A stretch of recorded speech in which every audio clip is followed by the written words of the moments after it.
You're tuned to Press TV. Time now for the news review section. Back-to-back scandals taking their toll on the popularity of the British Prime Minister, Boris Johnson, and his ruling Conservative Party. An opinion poll shows the support for Conservatives is down 4 points to 32%. That gives the opposition Labour a 9-point lead, their largest since 2014. Johnson's own ratings are also at their lowest since his party won a landslide in 2019. His popularity is 14% down in 2 weeks. More than half of voters also said that he should resign. People are angry about parties at the Prime Minister's residence amid the COVID lockdowns and the costly refurbishment of his residence. And that's besides revelations that Johnson intervened to evacuate pets from Kabul during the chaotic Afghan withdrawal. His failed attempt to save a Tory lawmaker from suspension also drew lots of criticism.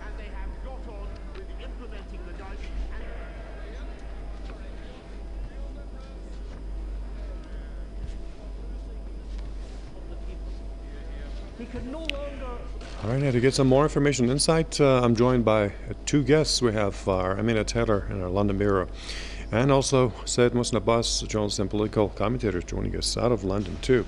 Good to have you both on the show. Amina, how serious have these scandals, and maybe more that you would mention, hit the Conservatives' popularity and also that of Prime Minister Johnson? Before I ventures, a chancer drowning in the Channel.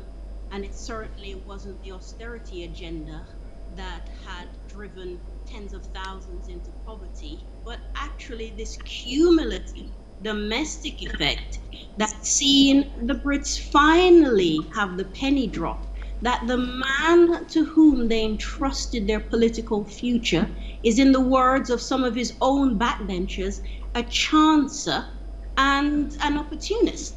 And unfortunately, I think it's beginning to dawn on those who may well be taking us to the polls very shortly, that Boris Johnson just hasn't got the mettle for this job. I mean, for so many people who would have viewed Wednesday's Prime Minister's question times as he obfuscated and he squirmed and he tried to use word gymnastics to get out of a very serious point. There were three parties in questions. The one on the 18th of December, just days after London was taken into Tier 3, the most serious tier, which meant there were very strict rules around who could meet, under what circumstances they could meet.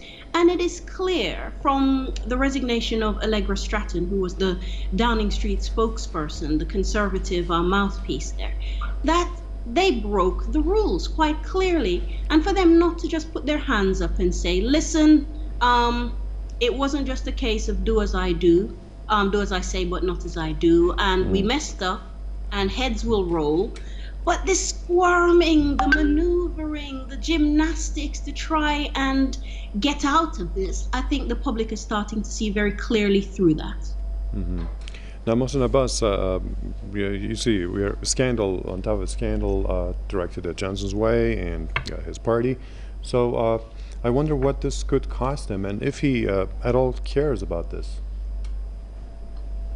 I think when Boris came into power, anybody who knew anything about politics was well aware of his outright dishonesty. I mean, from his personal family life, from his kind of marital affairs, from the way he bluffed and blustered into getting Britain to go down the road of Brexit. Of course, there were blatant, open lies that were exposed in terms of what the costs of Brexit would be.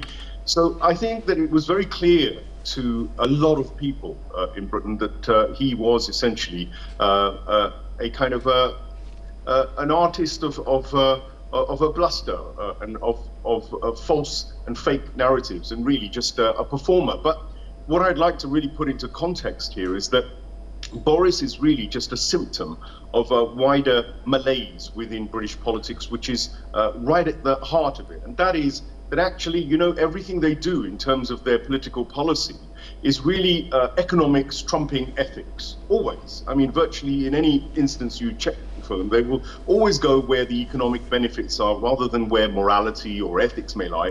So to pick on Boris alone for the British public is rather naive, because it really smacks of this tendency that the public or the system or around government really rather likes a prime minister who can lie well. You know, Boris's crime seems to be that he's a bad liar. He's really quite blatant, quite open, rather like Donald Trump. And it's almost as though the party and the public saying, well, you're not a good enough liar, because we know that all politicians lie here. We know this democratic system here is rigged. We know that we've got corporate lobby groups, Friends of Israel, other lobby groups which dictate most of Western or British policy. But actually what we want you to do is go out and be able to cover all that up. And if you're not very good at covering it up, then that makes the system look even worse than it is.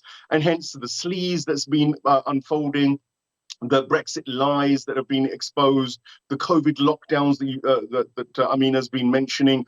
Owen Paterson was caught, one of the Tory MPs that's been caught lying, literally taking £500,000 from companies on the quiet. You know, all of these things add up at the end of the day. But Tony Blair wasn't much different, and his predecessors really also operated similar sickening foreign policies, which the public doesn't jump up and down about. So jumping up and down about a Christmas party and about how hard done by the British public is, when you weigh that up with what Britain's been doing in Yemen, what Britain's been doing across West Asia, really, honestly, it's quite laughable. People are taking Boris out for this immorality, supposedly, but actually on the wider front, they're willing to ignore all the other systemic, if you like, immorality and unethical behavior that Britain gets up to on a daily basis. Okay, thanks a lot for that. Amina Taylor, our correspondent, and also Said Mohsen Abbas, journalist and political commentator, both of them in London. And thank you for watching this edition of the News Review.